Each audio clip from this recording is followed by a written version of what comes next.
മുരളീധരൻ അങ്ങയെപ്പറ്റി നിരന്തരം സാംസ്കാരിക ഇളവ് യോജിക്കാത്ത പരാമർശങ്ങൾ നടത്തുകയാണ്. എന്താണ്? ഇന്നലെ കേരള നിയമസഭയിലും ഇതേ രീതിയിലുള്ള ഒരു പരാമർശം കെ മുരളീധരൻ നടത്തുകയുണ്ടായി. അതിനോടാണ് ഞാൻ സമൂഹ മാധ്യമത്തിൽ പ്രതികരിച്ചത്. അപ്പോൾ ഇന്നലെ വളരെ പ്രധാനപ്പെട്ട അതീവ ഗൗരവതരമായിട്ടുള്ളൊരു വിഷയം പ്രതിപക്ഷം കേരള നിയമസഭയിൽ ഉന്നയിക്കുകയുണ്ടായി. അതിന് അടിയന്തര പ്രമേയത്തിന് അവതരണാനുമതി തേടി പ്രതിപക്ഷം ഉന്നയിച്ച അവതരണാനുമതി നിഷേധിക്കുകയുണ്ടായി. അവതരണാനുമതി തേടിക്കൊണ്ട് സംസാരിച്ച സമയത്ത് പ്രതിപക്ഷം ഉന്നയിച്ച ബഹുമാനപ്പെട്ട പ്രതിപക്ഷ നേതാവും അതോടൊപ്പം മുൻ മന്ത്രി ശ്രീ മുഹമ്മദ് റിയാസും ഒക്കെ അതുപോലെ ശ്രീ കെ രാജൻ ഒക്കെ ഉന്നയിച്ച വിഷയങ്ങൾ പോയിന്റുകൾ വളരെ പ്രധാനപ്പെട്ടവയാണ്. അപ്പോൾ പ്രതിപക്ഷം ഉന്നയിച്ച വിഷയങ്ങളോട് കൃത്യമായ മറുപടി നൽകാൻ കെ മുരളീധരന് കഴിഞ്ഞില്ല. അപ്പോൾ കൃത്യമായ മറുപടി നൽകാതെ ഈ പറഞ്ഞതുപോലെ ഒരു പരാമർശം നടത്തുകയാണ് ചെയ്തത്.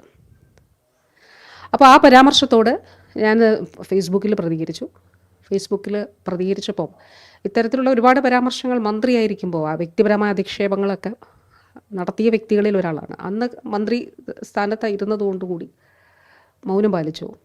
പക്ഷെ ഈ ഘട്ടത്തിൽ പ്രത്യേകിച്ചും കേരളത്തിൻ്റെ ആരോഗ്യ മേഖലയിൽ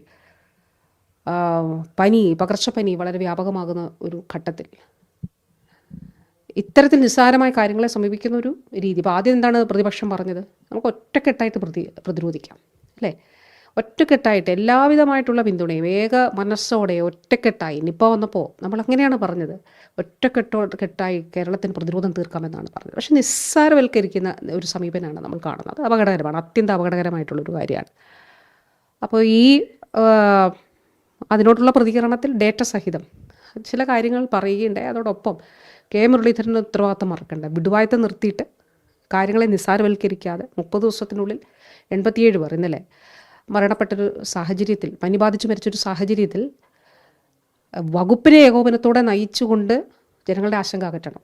ഈ കാര്യമാണ് ഞാൻ പറഞ്ഞത്. അപ്പോൾ അതിനോട് കെ മുരളീധരൻ നടത്തിയൊരു പരാമർശം, ആ പരാമർശം വാസ്തവത്തിൽ അദ്ദേഹത്തിൻ്റെ സ്വയം ബോധ്യമില്ലായ്മയിൽ നിന്നുണ്ടായിട്ടുള്ളതാണ്. അദ്ദേഹത്തിൻ്റെ ഒരു സാമൂഹ്യ കാഴ്ചപ്പാട്, കെ മുരളീധരൻ്റെ സാമൂഹ്യ കാഴ്ചപ്പാടും സാംസ്കാരിക ഒരവസ്ഥയിൽ നിന്നൊക്കെ ഉണ്ടായിട്ടുള്ളൊരു കാര്യമാണ്. ഇപ്പോൾ നമുക്ക് എന്തൊക്കെ കാര്യങ്ങൾ വേണമെങ്കിലും പറയാം. കാരണം കേരളത്തിൻ്റെ തെരഞ്ഞെടുപ്പ് ചരിത്രത്തിൽ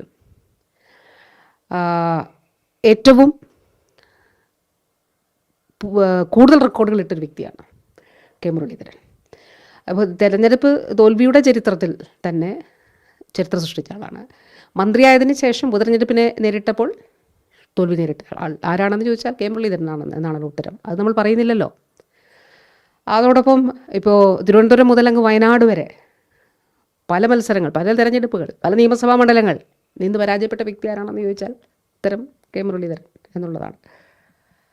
അതുപോലെ നേമത്തും തൃശ്ശൂരും ഒക്കെ തോറ്റ് ഡബിൾ തോൽവി ഏറ്റുവാങ്ങിയിരിക്കുന്ന ഒരു സാഹചര്യത്തിലാണ് ആരോഗ്യ വകുപ്പിനെ അന്നത്തെ ആരോഗ്യമന്ത്രി എന്നുള്ള നിലയിൽ എന്നെയും വളരെ വ്യക്തിപരമായി അധിക്ഷേപിക്കുകയും ആക്രമിക്കുകയും നീതിരഹിതമായി അന്യായമായി ആക്ഷേപിക്കുകയും ആക്രമിക്കുകയൊക്കെ ചെയ്തിട്ടുള്ളത്.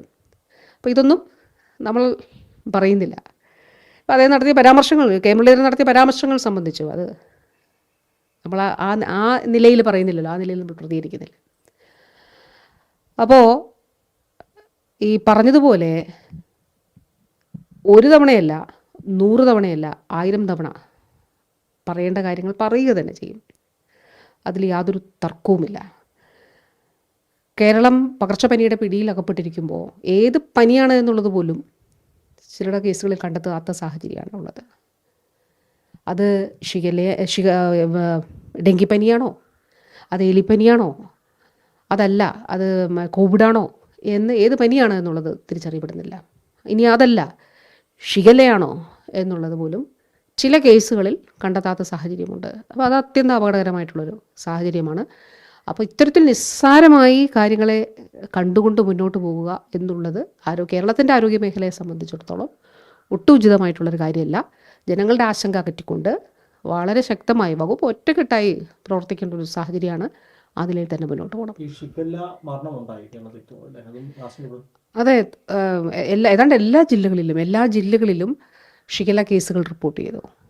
ഷിഗല്ല മൂലം മരണം കൂടുന്നു. കൂടുതൽ ഷിഗല്ല കേസുകൾ റിപ്പോർട്ട്. എന്ത് നടപടിയാണ് അതിൽ സ്വീകരിച്ചിട്ടുള്ളത്? ഷിഗല്ലയുമായി ബന്ധപ്പെട്ട് എന്ത് ഇഫക്റ്റീവ് മെഷറാണ് സ്വീകരിച്ചിട്ടുള്ളത്? അപ്പോൾ അതുമൂലമുള്ള മരണങ്ങൾ വർദ്ധിക്കുന്നു. ആശങ്കപ്പെടുത്തുന്ന കാര്യമാണ്. അത് മന്ത്രി ഒരു കാര്യം പറയുന്നു, ഓഫീസേഴ്സ് മറ്റൊരു കാര്യം പറയുന്നു. അപ്പോൾ വകുപ്പിലൊരു അരാജകത്വമുണ്ട് എന്നുള്ള നിലയിലാണ് പൊതുസമൂഹത്തിൽ ഏകോപനമില്ലായ്മ പുറത്തേക്ക് നമ്മൾ കാണുമ്പോൾ അങ്ങനെയാണ്, നമുക്ക് പൊതുസമൂഹത്തിന് അങ്ങനെയാണ് തോന്നുക. അപ്പോൾ അത് തീർച്ചയായിട്ടും പറയുക തന്നെ ചെയ്യും. ഈ നേമത്തും തൃശ്ശൂരും പരാജയപ്പെട്ടിട്ടും കെ മുരളീധരനാണ് ഏറ്റവും കൂടുതൽ ആരോഗ്യത്തിന് വിമർശിക്കലും പ്രതിപക്ഷത്തിൽ സംസാരിച്ചിട്ടുണ്ട്. അങ്ങനെ ഒരു മുരളീധരൻ ഇപ്പോൾ ഭരണപക്ഷമായി മാറുമ്പോൾ തോറ്റ ആൾക്ക് മറുപടിയില്ലെന്ന് പറയുമ്പോൾ യഥാർത്ഥത്തിൽ ജനാധിപത്യ വിരുദ്ധം കൂടിയാണ് പ്രസ്താവന. അതിൽ സംശയമില്ല, അതിലൊരു സംശയമില്ല. മാത്രമല്ല സ്വയം ബോധ്യമില്ല എന്നുള്ള ഒരു കാര്യം കൂടി അതിലുണ്ട്. നമ്മളിപ്പോൾ ഈ മുരളീധരൻ പറഞ്ഞ നിലയിൽ മറുപടി പറയാൻ നമുക്കാർക്കും പറ്റില്ല.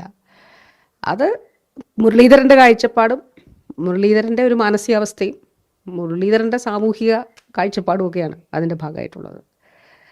അപ്പോൾ എത്രയോ കാര്യങ്ങളിൽ നമുക്കത് കാണാനായിട്ട് കോൺഗ്രസ് നേതാക്കൾ തന്നെ പറഞ്ഞിട്ടുണ്ടല്ലോ കെ മുരളീധരൻ ആരാണ് എന്നുള്ളത് സംബന്ധിച്ച്. അപ്പോൾ അത് കേരളത്തിന് അറിയാവുന്നൊരു കാര്യമാണ്. അപ്പോൾ സോണിയാഗാന്ധിയെ വിശേഷിപ്പിച്ച ഒരു മാറ്റം ഉണ്ടായിട്ടില്ല. സോണിയാഗാന്ധിയെ മദാമയെന്നും അഹമ്മദ് പട്ടേലിനെ അലുമിനിയം പട്ടേൽ എന്ന് വിശേഷിപ്പിച്ച കെ മുരളീധരനിൽ നിന്ന് ഇപ്പോഴത്തെ മുരളീധരനിലേക്ക് ഒരു മാറ്റവും ഉണ്ടായിട്ടില്ല. പക്ഷെ കേരളത്തെ സംബന്ധിച്ചിടത്തോളം നമ്മൾ പൊതുസമൂഹം പ്രതിപക്ഷം ആവശ്യപ്പെടുന്നത് അതുതന്നെയാണ്. ഇത് ഗൗരവത്തോടെ കാണണം. ഇപ്പോൾ നിപ്പ രോഗമുണ്ടായതിന് ശേഷം 5-ാമത്തെ ദിവസമാണ് റെംഡെസിവിർ മെഡിസിൻ രോഗിക്ക് എത്തിച്ച് നൽകുന്നത്. ഈ മെഡിസിൻ എബോളയ്ക്ക് നൽകേണ്ടത് കൂടിയാണ്, എബോളയ്ക്കും ഉള്ള മെഡിസിനാണ്. അപ്പോൾ എബോളയ്ക്ക് വേണ്ടിയിട്ടുള്ള പ്രിപ്പറേഷൻ നടത്തിയെന്ന് അതിൻ്റെ ഒരു 10 ദിവസം മുമ്പ് വാർത്തയുണ്ടായിരുന്നു. എല്ലാ പ്രിപ്പറേഷനും സംസ്ഥാനം സജ്ജമാണ്. അങ്ങനെയാണോ ഒരു മെഡിസിൻ ഇല്ലാതെയാണോ സജ്ജമാകുന്നത്? എന്തുകൊണ്ട് അന്ന് അത് പ്രൊക്യൂർ ചെയ്തില്ല? അതിന് സ്കേഴ്സിറ്റി ഉണ്ടെങ്കിൽ, അതിൽ കിട്ടാൻ ബുദ്ധിമുട്ടുണ്ടെങ്കിൽ എന്തുകൊണ്ട് അന്ന് അത് വാങ്ങിക്കുന്നതിന് വേണ്ടിയിട്ടുള്ള നടപടികൾ സ്വീകരിച്ചില്ല? അപ്പോൾ എന്താണ് എബോളയ്ക്ക് വേണ്ടി നടത്തിയ തയ്യാറെടുപ്പ് എന്താണ്? അപ്പോൾ ഈ നിലയിൽ നിസ്സാരവൽക്കരിച്ച് കാര്യങ്ങൾ മുന്നോട്ട് പോകാനായിട്ട് പാടില്ല. 1 അല്ല 100 അല്ല 1000 തവണ ഇനിയും പറയും.